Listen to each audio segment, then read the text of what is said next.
चलिए आज के क्लास में हम पढ़ेंगे न्यूटन का कनिका सिद्धांत क्या है। चलिए इस पर चर्चा करते हैं।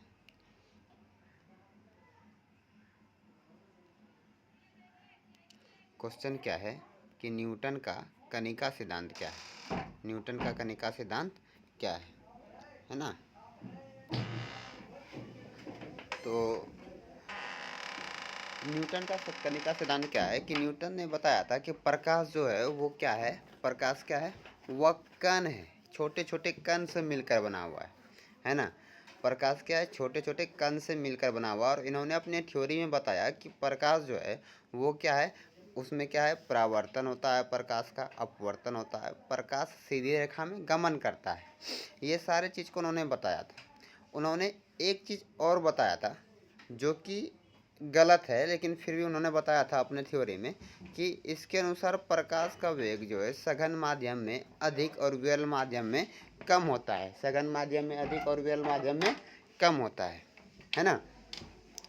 तो एक बार फिर से हम लोग इसको देखते हैं कि न्यूटन ने क्या बताया अपने थ्योरी में कि इस सिद्धांत के अनुसार, मतलब न्यूटन के सिद्धांत के अनुसार, किसके सिद्धांत के अनुसार, न्यूटन के सिद्धांत के अनुसार प्रकाश का निर्माण कई छोटे छोटे कणों से मिलकर हुआ है। कई छोटे छोटे कण मतलब पार्टिकल से मिलकर हुआ है, जिसे कणिका कहते हैं। जिसे क्या कहते हैं, कणिका कहते हैं, है ना। तो क्या है कि फिर इन्होंने बताया कि इस थ्योरी में, इन्होंने अपने थ्योरी में बताया, क्या बताया कि इस थ्योरी की सहायता से परावर्तन होता है, अपवर्तन होता है और प्रकाश सीधी रेखा में गमन करती है। यहाँ तक तो इनका थ्योरी सही साबित हुआ। लेकिन इन्होंने फिर लिखा था कि इसके अनुसार जो है प्रकाश का वेग सघन माध्यम में अधिक और विरल माध्यम में कम होता है। लेकिन ऐसा नहीं है, इसका उल्टा होता है। प्रकाश जो है सघन माध्यम में कम होता है और विरल माध्यम में प्रकाश का वेग अधिक होता है। तो इन्होंने, न्यूटन ने अपने थ्योरी में बताया कि प्रकाश का वेग जो है वो क्या है, प्रकाश का वेग सघन माध्यम में अधिक होता है और विरल माध्यम में कम होता है। ये इन्होंने अपने थ्योरी में बताया। फिर बताया कि इन्होंने इनके थ्योरी में जो है प्रकाश के व्यतिकरण, है ना, ध्रुवन और विवर्तन, यहाँ विवरण लिखा है, विवरण नहीं होगा, यहाँ पर विवर्तन लिखना है। क्या लिखना है, विवर्तन लिखना है ना। ये थोड़ा सा मिसप्रिंट हो गया है, यहाँ पर क्या होगा, विवर्तन, है ना। तो इसके अनुसार क्या है, प्रकाश का विवर्तन, व्यतिकरण और ध्रुवन का वर्णन नहीं मिलता है। इनका जो थ्योरी था इसमें प्रकाश का व्यतिकरण और ध्रुवन का वर्णन नहीं मिलता है ना। तो इनमें क्या मिलता है, प्रकाश का परावर्तन। क्या क्या मिल रहा है, प्रकाश का परावर्तन होता है, अपवर्तन होता है, प्रकाश सीधी रेखा में गमन करता है। ये इनके थ्योरी में वर्णन है। और एक चीज़ इन्होंने अपने थ्योरी में और बताया कि प्रकाश जो है, प्रकाश क्या है कि सघन माध्यम में अधिक, सघन माध्यम में अधिक और विरल माध्यम में कम होता है। जबकि इसका उल्टा होता है, प्रकाश सघन माध्यम में कम होता है प्रकाश का वेग और विरल माध्यम में ज़्यादा होता है ना। तो इनके अनुसार, इनका थ्योरी में ये वर्णित है, हालांकि ये गलत है, फिर भी इनको हमको पढ़ना पड़ेगा, है ना। ठीक है। तो ये हुआ न्यूटन का कनिका सिद्धांत। न्यूटन ने दिया था ये कनिका सिद्धांत, न्यूटन के कनिका सिद्धांत के अनुसार। अब उसके अनुसार से अब देखते हैं कि दूसरा थ्योरी क्या है, वेव थ्योरी। दूसरा क्या है, वेव थ्योरी। इसको हम लोग देखते हैं। तो वेव थ्योरी के अनुसार से क्या है, वेव थ्योरी के अनुसार से क्या है, तो बोलता है वेव थ्योरी ऑफ लाइट, प्रकाश का तरंग सिद्धांत। मतलब वेव थ्योरी मतलब क्या, तरंग सिद्धांत।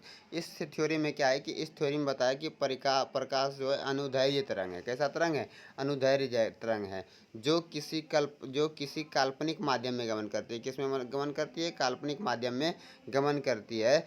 इस काल्पनिक माध्यम को, ये जो काल्पनिक माध्यम है जिसमें ये गमन करती है, इसको क्या करते हैं, ल्यूमिनिफेरस ईथर, ल्यूमिनिफेरस ईथर के नाम से जाना जाता है। किसके नाम से जाना जाता है, ल्यूमिनिफेरस ईथर के नाम से जाना जाता है। किसके नाम से जाना जाता है, ल्यूमिनिफेरस ईथर के नाम से, है ना। तो किसके नाम से जाना जाता है, ल्यूमिनिफेरस ईथर के नाम से जाना जाता है। तो इसको याद रखना है कि वेव थ्योरी में जो है काल्पनिक माध्यम को किस नाम से जाना जाता है, ल्यूमिनिफेरस ईथर के नाम से जाना जाता है। तो इस सिद्धांत के अनुसार, इस सिद्धांत के अनुसार परावर्तन, अपवर्तन, है ना, यहाँ पर भी विवरण लिखा गया, विवरण नहीं, यहाँ पर क्या होगा, विवर्तन, है ना, प्रकाश का परावर्तन, अपवर्तन, विवर्तन और व्यतिकरण की घटना का वर्णन होता है, की घटना का वर्णन होता है। ये मिस प्रिंट है। व्यतिकरण की घटना का वर्णन होता है ना। तो किसके अनुसार से है ये? वेव थ्योरी के अनुसार से। क्या है कि इसमें प्रकाश का क्या है? प्रकाश का परावर्तन, अपवर्तन, विवर्तन और व्यतिकरण का वर्णन क्या होता है? मिलता है इसमें, है ना। अब हम लोग नेक्स्ट देखते हैं, आगे देखते हैं। आगे क्या है? यंग ने बताया कि प्रकाश जो है, यंग ने अपने सिद्धांत में बताया कि प्रकाश जो है अनुप्रस्थ तरंग है। ये इन्होंने स्पष्ट कर दिया कि प्रकाश कौन सा तरंग है? अनुप्रस्थ तरंग है, अनुदैर्ध्य तरंग नहीं है ना। और मैक्सवेल ने बताया कि ये प्रकाश जो है विद्युत चुम्बकीय तरंग है। कैसा है? विद्युत चुम्बकीय तरंग है ना। जिसके कण के लिए, है ना, जिसके कण के लिए किसी माध्यम का होना आवश्यक है। जिसके गमन के लिए, यहाँ पर क्या होगा? जिसके गमन के लिए, यहाँ पर गमन लिख लेना है ना। जिसके गमन के लिए किसी माध्यम का होना क्या है? आवश्यक है। जिसके गमन के लिए किसी माध्यम का होना आवश्यक है। उसके बाद डी ब्रोगली ने डुअल नेचर का सिद्धांत दिया। डी ब्रोगली ने कैसा सिद्धांत दिया? डुअल नेचर का। डुअल नेचर मतलब इन्होंने बताया कि प्रकाश जो है कण भी है और तरंग भी है। प्रकाश क्या है? कण भी है और तरंग भी है। यानी इन्होंने बताया कि लाइट जो है वो क्या है? कण के तरह, यानी कि पार्टिकल के तरह भी व्यवहार करता है, और पार्टिकल के तरह भी और तरंग के तरह भी व्यवहार करता है। तो डुअल नेचर का सिद्धांत किसने दिया था? डी ब्रोगली ने, है ना। ये स्पष्ट किसने किया था कि प्रकाश जो है अनुप्रस्थ तरंग है? तो यंग ने, है ना। तो मैक्सवेल ने क्या बताया कि प्रकाश जो है विद्युत चुम्बकीय तरंग के तरह कार्य करता है, जिसके गमन के लिए किसी माध्यम का होना आवश्यक है। जिसके गमन के लिए किसी माध्यम का होना आवश्यक है। जिसके गमन के लिए किसी माध्यम का होना आवश्यक है। ये किसने बताया था? ये किसने बताया था?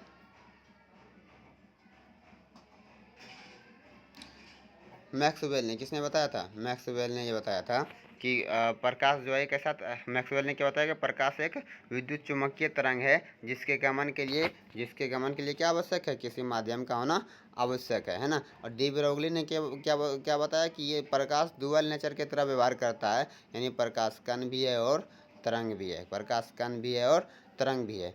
नेक्स्ट पेज में हम लोग देखते हैं, दूसरा है। नेक्स्ट क्वेश्चन क्या है कि वेव फ्रंट क्या है? यानी तरंगाग्र। अब हम लोग तरंग पे आ चुके हैं वेव थ्योरी में, वेव ऑप्टिक्स में, तो इसमें हम लोग तरंग के बारे में ही ज़्यादातर पढ़ेंगे। तो बोल रहा है कि वेव फ्रंट क्या है? यानी तरंगाग्र क्या है? तरंगाग्र क्या है ना। क्वेश्चन क्या है? वेव फ्रंट क्या है यानी तरंगाग्र क्या है? चलिए इसके बारे में जानते हैं।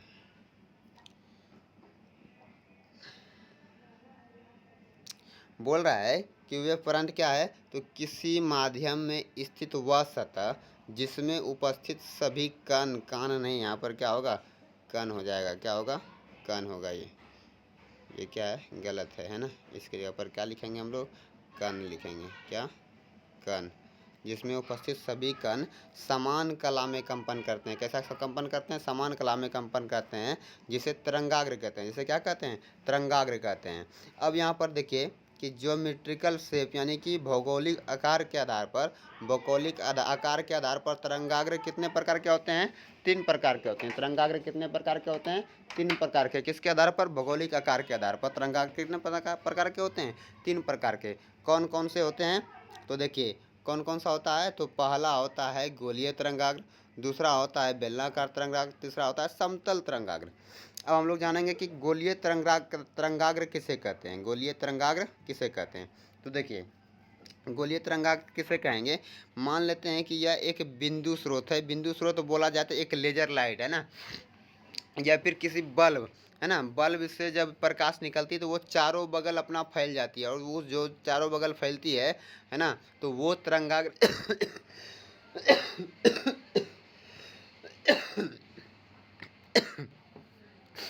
तो उस तरंगाग्र को हम लोग क्या कहेंगे? गोलीय तरंगाग्र। जैसे ही यहाँ से निकलेगी तो ये अपने चारों दिशा में क्या होगा? फैलने लगेगी। जैसे ही यहाँ से हम बल्ब जलाएंगे तो चारों दिशा में ये फैलने लगेगी। जिसको हम लोग क्या कहेंगे, गोलीय तरंगाग्र। कैसा तरंगाग्र कहेंगे, गोलीय तरंगाग्र कहेंगे। अब उसके बाद हम लोग चलते हैं, पढ़ेंगे बेलनाकार तरंगाग्र। किसके बारे में पढ़ेंगे, बेलनाकार तरंगाग्र के बारे में।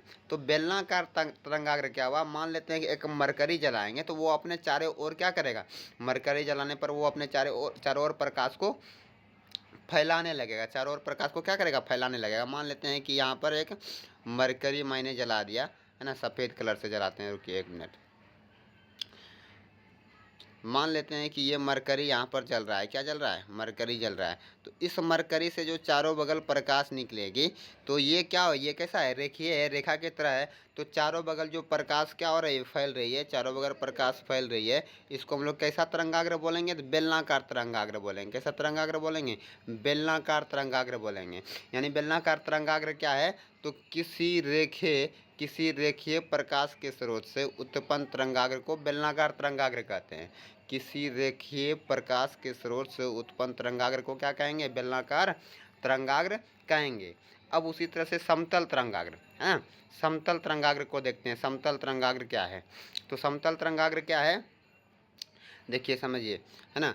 समतल तरंगाग्र क्या है, तो समतल तरंगाग्र हम लोग जैसे कि बहुत ज़्यादा दूरी पर कोई भी प्रकाश का स्रोत, जैसे कि सूर्य से अनंत से आ रही है, तो बहुत दूरी पर से जब प्रकाश आती है तो उसका कुछ भाग समतल दिखाई पड़ता है। कैसा दिखाई पड़ता है, कुछ भाग समतल दिखाई पड़ता है, जिसको हम लोग क्या कहेंगे, समतल तरंगाग्र कहेंगे, है ना। तो समतल तरंगाग्र किसे कहेंगे, जब प्रकाश की स्रोत से, है ना, जब प्रकाश की स्रोत अधिक दूरी पर स्थित हो, जब प्रकाश की स्रोत अधिक दूरी पर स्थित हो तो उसका कुछ भाग समतल दिखाई पड़ता है, जिसे क्या कहते हैं, समतल तरंगाग्र कहते हैं। जिसको क्या कहेंगे, समतल तरंगाग्र कहेंगे, है ना। ये है समतल तरंगाग्र का फिगर बना हुआ है यहाँ पर, ये क्या है, समतल तरंगाग्र है ना, समतल तरंगाग्र है ये। तो एक बार फिर से हम लोग देखते हैं कि क्या था, कि वेव फ्रंट यानी कि तरंगाग्र क्या है। तरंगाग्र क्या है, तो तरंगाग्र के बारे में हम लोगों ने क्या पढ़ा, कि किसी माध्यम में स्थित वह सतह जिसमें उपस्थित सभी कण समान कला में कंपन करते हैं, उसे क्या कहते हैं, तरंगाग्र कहते हैं। और ज्योमेट्रिकल शेप के आधार पर तरंगाग्र कितने प्रकार के, 3 प्रकार के। कौन कौन सा, गोलीय तरंगाग्र, बेलनाकार तरंगाग्र और समतल तरंगाग्र होते हैं ना। तो गोलीय तरंगाग्र किसको कहेंगे, जो किसी बिंदु स्रोत से, यानी किसी, जैसे कि कोई बल्ब है ना, जैसे कि कोई बल्ब से, है ना, कोई भी बल्ब से क्या होता है कि प्रकाश निकलती है और चारों बगल फैलती है, उसको हम लोग क्या बोलेंगे, गोलीय तरंगाग्र। तो गोलीय तरंगाग्र क्या कहता है कि किसी बिंदु प्रकाश के स्रोत से उत्पन्न तरंगाग्र को गोलीय तरंगाग्र कहेंगे। किसी बिंदु स्रोत प्रकाश के स्रोत से उत्पन्न तरंगाग्र को क्या कहेंगे, गोलीय तरंगाग्र कहेंगे, है ना। अब आगे देखते हैं, पहला हो गया गोलीय तरंगाग्र, दूसरा है बेलनाकार तरंगाग्र। तो बेलनाकार तरंगाग्र किससे होगा, जैसे कोई मरकरी अगर प्रकाश लाइट दे रही है तो वो अपने चारों ओर क्या करेगी, लाइट फैलाएगी। इसका मतलब हम लोग कह सकते हैं कि किसी रेखीय प्रकाश के स्रोत से उत्पन्न तरंगाग्र को क्या कहेंगे, बेलनाकार तरंगाग्र कहेंगे। तीसरा है समतल तरंगाग्र, जब प्रकाश के स्रोत अधिक दूरी पर स्थित रहता है तो उसका कुछ भाग कैसा दिखाई पड़ता है, समतल दिखाई पड़ता है। कुछ भाग कैसा दिखाई पड़ता है, समतल दिखाई पड़ता है, इसको हम लोग क्या कहते हैं, समतल तरंगाग्र कहते हैं। और इससे पिछले वाले पेज में क्या पढ़े थे हम लोग, इसके पिछले वाले पेज में पढ़े थे हम लोग न्यूटन का कणिका सिद्धांत, वेव सिद्धांत, यंग का सिद्धांत, ये सब के बारे में पढ़ा था। तो न्यूटन का कणिका सिद्धांत क्या है, एक बार फिर से देख लेते हैं। तो न्यूटन ने बताया था कि प्रकाश जो है वो क्या है, कण के तरह कार्य करता है। कैसा कार्य करता है, कण के तरह कार्य करता है। इसके अनुसार क्या है, प्रकाश छोटे छोटे कण से मिलकर बना हुआ है ना। इसके अनुसार प्रकाश जो है किस माध्यम में गमन करती है। इसके अनुसार प्रकाश जो है इनके अनुसार प्रकाश का वेग जो है किस माध्यम में, प्रकाश का वेग सघन माध्यम में अधिक और विरल माध्यम में कम होता है। प्रकाश का वेग सघन माध्यम में अधिक और विरल माध्यम में क्या होता है, कम होता है।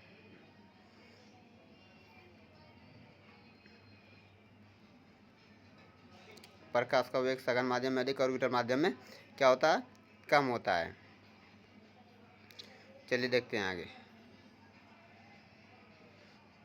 इसने क्या बताया था कि इसमें इसके अनुसार जो है ना, न्यूटन के कणिका सिद्धांत के अनुसार से जो है इसमें क्या होता है कि व्यतिकरण, ध्रुवन और विवर्तन का वर्णन इसमें नहीं होता है। किसमें? न्यूटन का कनिका सिद्धांत में। लेकिन वेव थ्योरी में इसका वर्णन होता है। किसका? न्यूटन के कनिका, किसका?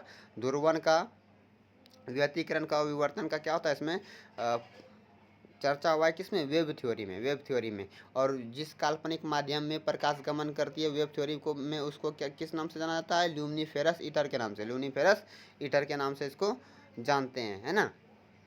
तीसरा है, यंग ने क्या स्पष्ट किया था? यंग ने बताया था कि प्रकाश जो है कैसा तरंग है? प्रकाश कैसा तरंग है? अनुप्रस्थ तरंग है, अनुदैर्ध्य तरंग नहीं है ना। और मैक्सवेल के अनुसार, मैक्सवेल ने क्या बताया था कि प्रकाश विद्युत चुम्बकीय तरंग है, ना कि क्या है? कण है ना। लेकिन डी ब्रोगली ने बताया कि डी ब्रोगली ने अपने डुअल नेचर में बताया कि प्रकाश कण भी है और क्या है? तरंग भी है, कण भी और तरंग भी है। तो आज के लिए इतना ही, कल हम फिर नेक्स्ट क्लास करेंगे। आप लोग फेयर करते रहिएगा, फेयर नहीं कीजिएगा तो फिर कोई फ़ायदा नहीं है हमारे वीडियो छोड़ने से और आपके वीडियो देखने से। वीडियो फेयर करते रहिएगा और याद भी करते रहिएगा, है ना। ठीक है, थैंक यू।